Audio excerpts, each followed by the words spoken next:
I'm Congressman Culberson representing West Houston in the Texas Medical Center, the greatest collection of medical talent, medical institutions in the world, where people fly in from all over the world to be treated at MD Anderson for cancer. They get treatment for heart disease and Texas Heart Institute, Texas Children's. And I and all of my colleagues from around the country will all feel the same way about the institutions and hospitals and physicians we represent, and we will fight to our last breath to ensure that no one, a government bureaucrat, an insurance bureaucrat, stands between our constituents and their doctor. And that's what this debate's all about. The Democrat majority has proposed a plan that will result in the government takeover of our healthcare system, a government takeover of the Texas Medical Center, and that's immensely important. It's something that we need to all be able to talk about. We, as representatives of our constituents, are being shut out, and this information is being kept from them. We are all going to use every tool at our disposal.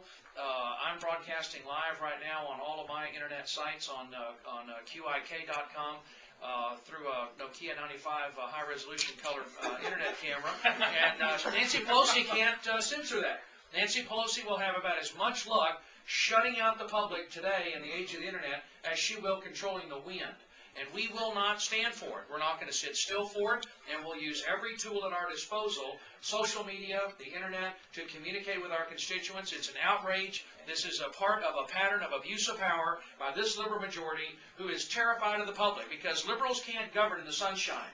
They have to hide the truth from the public and pretend that they are conservatives in order to get away with what they're doing in the dead of night and in the dark, whether it be an energy tax, the biggest tax increase in the history of America, where they dropped a 300-page amendment in the middle of the night and were actually writing it in the Speaker's lobby and buying votes as they amended the bill on the floor, or whether it be the stimulus bill, which they dropped at 1 o'clock in the morning, 11 o'clock at night for a vote at 1 o'clock the next day.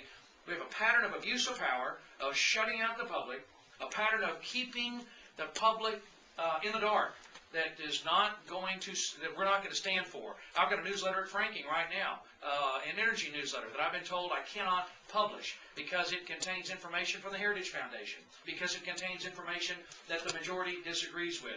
Other members have had their newsletters shut out. Mr. Lundgren has taken the lead on this, and we, as representatives of our constituents, will not stand for it. This is un-American to shut out the public and prevent our constituents from knowing what's going on in the Capitol, and we're going to use every tool at our disposal to make sure that we let the sun shine in.